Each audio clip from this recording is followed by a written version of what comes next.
hydrolat, hydrolat aromatique, eau florale.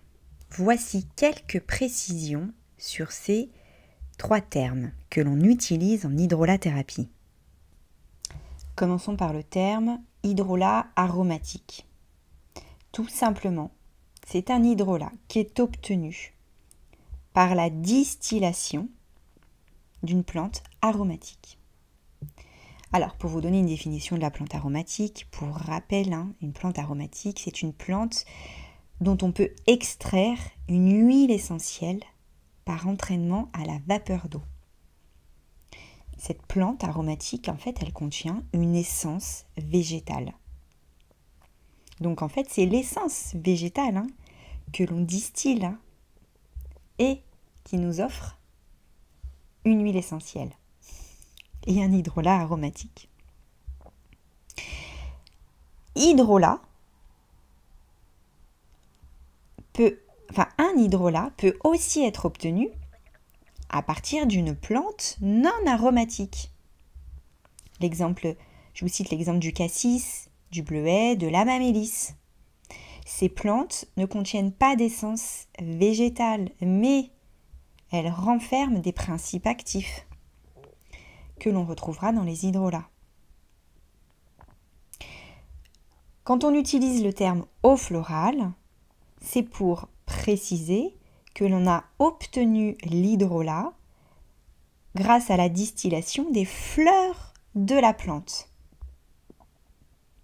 Quand on distille les autres parties de la plante, les feuilles, les racines, eh bien on utilise le terme hydrolat. Le terme eau florale est réservé exclusivement lorsque l'on a distillé les fleurs de la plante. Bon, sachez de toute façon qu'en pratique, les 3 termes peuvent être... ces 3 termes sont communément appelés hydrolats.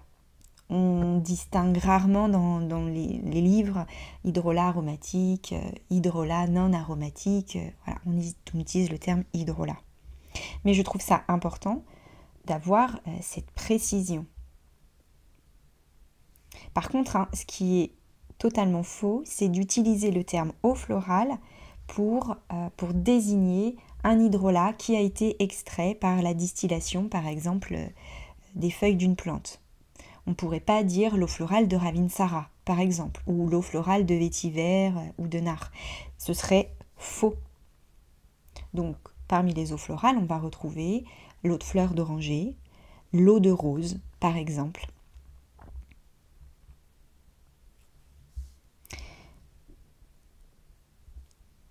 Donc, comme je le précise, fiez-vous à l'étiquette. Vérifiez quand même.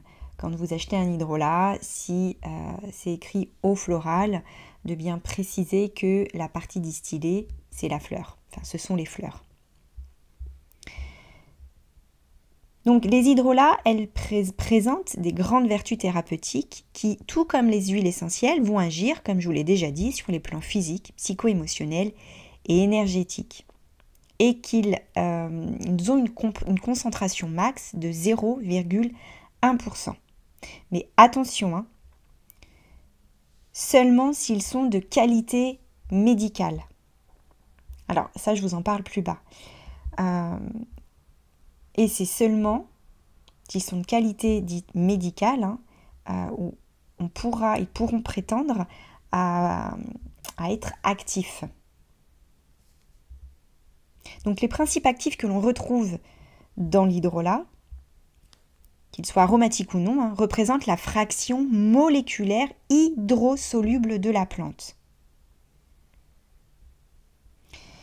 Leur action thérapeutique profonde donc dépend essentiellement de leur concentration, qui dépend elle-même de la qualité. Et cette qualité-là, on le verra plus tard, elle dépend d'énormément de facteurs. Et notamment des facteurs en lien avec de la cueillette jusqu'à la conservation des hydrolats.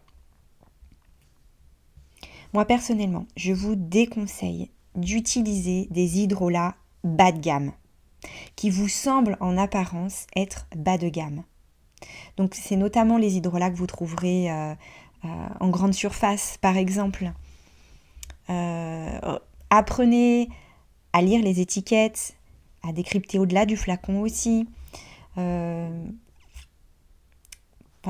chaque fois que j'ai rencontré des huiles essentielles dans les grandes surfaces, parce que ça arrive aujourd'hui, sont vendus librement dans les grandes surfaces, j'ai juste eu envie de pleurer en regardant les flacons et ce qui était écrit dessus. Donc voilà, pour les hydrolats, ce sera la même chose. Vous pourriez trouver alors peut-être certains hydrolats dans le rayon cosmétique des grandes surfaces, mais moi personnellement, je vous les déconseille parce qu'on sera sur des productions industrielles. Bon, les productions industrielles, on les retrouve aussi dans certaines pharmacies ou dans des magasins bio. On en parlera aussi plus tard. Il y a bien une des grandes différences de qualité entre les productions industrielles et artisanales. Malheureusement. Ça s'explique de toute façon dans leur façon de travailler la plante. Autre chose aussi importante, choisissez des hydrolats dépourvus de conservateurs ou d'arômes artificiels ou de correcteurs d'acidité. Pareil, tout ça est censé apparaître sur l'étiquette. Pour être sûr que vous avez affaire à un hydrolat 100% pur et naturel, sur l'étiquette, il n'y aura que le nom latin de la plante. C'est tout. Si jamais vous avez acheté dans le passé des hydrolats plus industriels qui vous semblent aujourd'hui bas de gamme, ne les utilisez pas en interne. Vraiment. En interne, ne doivent être pris que des hydrolats 100% purs et naturels et de très bonne qualité. Ça, c'est important.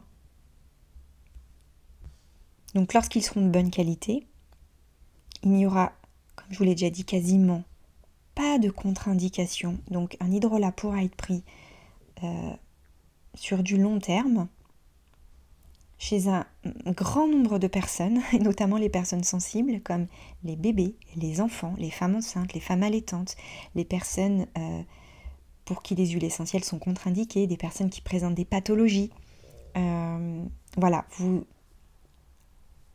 Vous aurez beaucoup plus de choix, de possibilités d'action avec les hydrolats. Donc ils peuvent être utilisés en interne. Donc souvenez-vous, les hydrolats sont hydrosolubles. On va les diluer dans de l'eau.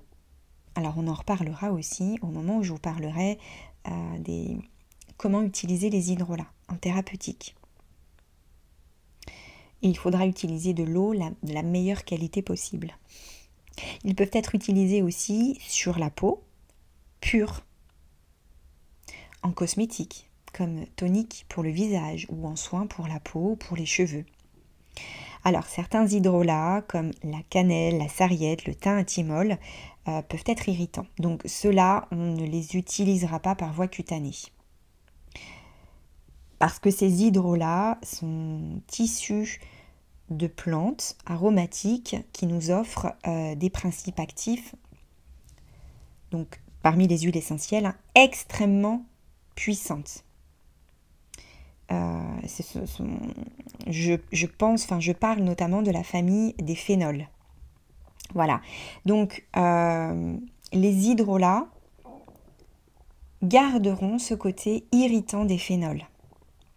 Donc du coup, on aura une prudence au niveau cutané. Et en interne, pour ces hydrolats, donc cannelle, sarriette, le thym thymol, on évitera de le conseiller chez la femme enceinte. Voilà, je vous en reparlerai.